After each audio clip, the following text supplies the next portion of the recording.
You ask Tiger to solve. This deals with linear equations with one unknown. The final result is x equals -16.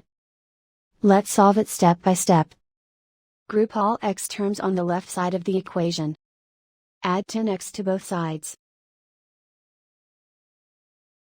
Group like terms. Simplify the arithmetic.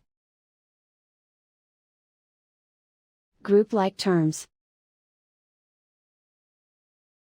Simplify the arithmetic. Group all constants on the right side of the equation. Add 5 to both sides. Simplify the arithmetic.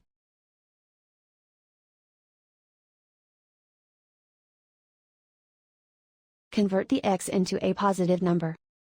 Multiply both sides by -1. Remove the ones. Simplify the arithmetic. And so the final result is x equals -16.